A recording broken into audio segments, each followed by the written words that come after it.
Pretty important Big 12 TV update that's easy to fly under the radar because of everything that we're thinking about right now. Like what we've been talking about this entire show. Big 12 going to be able to get an auto buy? Is there a scenario where they might not get somebody in? Is Big 12 going to get somebody in front of Boise? All this conversation can drown out a headline like this, which I'm reading from an On3 story here that says, as the college football playoff expands this year, ESPN will sublicense first-round games to TNT Sports as a part of a 5-year agreement. That partnership is now expanding after the Warner Brothers Discovery settlement with the NBA. But here's the key. The next line in this, ESPN landed a deal to sublicense Big 12 football games and basketball games to Warner Brothers Discovery. This according to the Wall Street Journal. Games would air on TNT as well as on Max. An announcement is expected early next week. So what you have here is ESPN giving some of its TV inventory, Big 12 games, saying, hey, TNT, you can air some of these Big 12 games. We will allow you to do that. And the trade is that ESPN gets the rights to Inside the NBA, which obviously is the iconic NBA pregame show. Shaq, Charles Barkley, Kenny, Ernie, the whole gang. So I'm sure that is a huge feather in the cap here for ESPN. It was interesting, though. I saw Bob Thompson, the former head of Fox Sports Network, who's been on the channel here. You guys know, he was saying like, hey, I actually don't really understand this from ESPN. He made it seem like he would rather have the live inventory than just the Inside the NBA show. Regardless of whether or not it makes sense for ESPN, what it definitely makes sense for, I think, is the Big 12. I like this for a number of reasons. I've got to give a shout out to, and I'll show you one of his tweets here in just a moment, Rick Jr.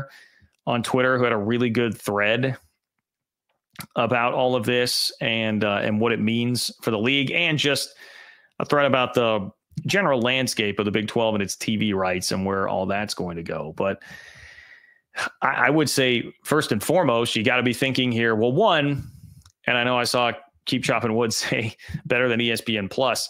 Well, TNT certainly is. And I mean, I would think that Max is probably going to be too. If you're just thinking about like broadcast quality, I would imagine TNT is going to do a great job with this. They're now going to be looking for inventory to replace what they had with the NBA. And they have done the NBA, they've done the NCAA tournament, and they are high quality broadcasts. I mean, you're not going to be getting like, Jim Nantz treatment from the NCAA tournament or anything, but I think it will be, in all likelihood, higher quality than, yes, a lot of inventory that would have otherwise been on ESPN Plus. Would definitely take that. Definitely take that. But beyond that, how about just starting a relationship here? Starting a relationship with a new media entity. How often have we talked about on this channel in the offseason about the Big 12 decoupling football and basketball rights? Meaning, when it comes up in 2031, they sell the football package as one thing, they sell the basketball package as another, whereas right now they're combined together. The idea being, the theory, the hope, that you could get more money that way. You would wind up getting more money out of your TV package by splitting them up and selling them separately. Well, if you're going to do that, it would seem to be, if you're linking up now with an entity that just lost a bunch of NBA inventory that's looking for a replacement there, and you've got the best basketball product in the country. I'm focusing most of this on basketball. Football would be a part of this too, but you've got the best basketball product in the country to give them and start a relationship in a year where, you've got a league with more teams in the AP top 10 than any league has ever had. You're just going to have so much good inventory potentially to be distributing to them. This could start to be a really fruitful relationship and just get in the door.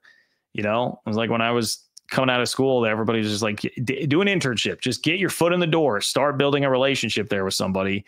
That could lead to really big things. That's kind of what this feels like a little internship for Big 12 programming to be linked up with TNT here.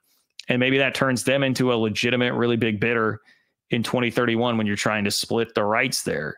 And that can definitely help. Whether or not they're even the ones who ultimately get them, if they're just going to be involved having another bidder obviously will help, driving up the price, whatever it's going to be. So I love that. I love being able to lay some groundwork there while giving, in all likelihood, a better product to anybody who is going to be watching. I would have to assume, because I try to not be the like hating on ESPN Plus guy, because I just see so much of it. It feels kind of lazy, but it is frustrating. Like sometimes ESPN Plus will have like buffering issues, like quality issues. Some of the football games this year, it's like, why can we not have a first down line? I mean, there have been plenty of problems over the years with ESPN Plus, so it can be a frustrating product for sure. I try to not go over the top with that because a lot of people complain about it. And I hear people complain about the price and having to pay for it. I'm like, it's really not very, it's like the price of a coffee, one trip to Starbucks for the month, and you've got ESPN Plus, and really being able to watch all the baseball games and stuff, it can be great. I digress. This, I think, would be a win in a lot of different respects. But there's also, and Rick Jr. made this point, there's also this element of now diversifying a little bit. You're not going to be totally dependent on ESPN if you now have this partner in the bag. That can also be something that is very, very beneficial. So just diversification of where your games are going to be shown. If you want the biggest paycheck, our recent history would suggest that is the way to do it, because the Big Ten, although they are complaining about it right now because of having to play their big games at noon, the Big Ten did that by getting 3 or 4 networks involved in their latest TV deal with Kevin Warren, and they got a massive $8 billion deal. Now, it turned out that they don't really love all the consequences of that, but if you're trying to get as much money as possible, it does obviously seem to be better to have more involved than just one. So the Big Ten is a recent example of that. I also thought it was really interesting. Rick Jr. laid out like how much of a benefit the mountain time zone schools are right now with all of this. So this is long. I would highly encourage, if you are interested in this, definitely go check out Rick Jr.'s Twitter thread on this, which there's a bunch there. But he just talks about like how much leverage the mountain time zone schools really give the Big 12 when it comes to ESPN or whoever, but particularly ESPN right now, because they want certainly, but really need the late night time slot. And the Big 12 gives a lot of really quality content there. Like, for instance, what did we just watch last night? BYU, Kansas. You got an unbeaten Big 12 team going right down to the wire in a really close game. Week before that, you had the Holy War and all the drama of all that coming. Like, you can really throw some high quality content out there. Colorado's been in that slot.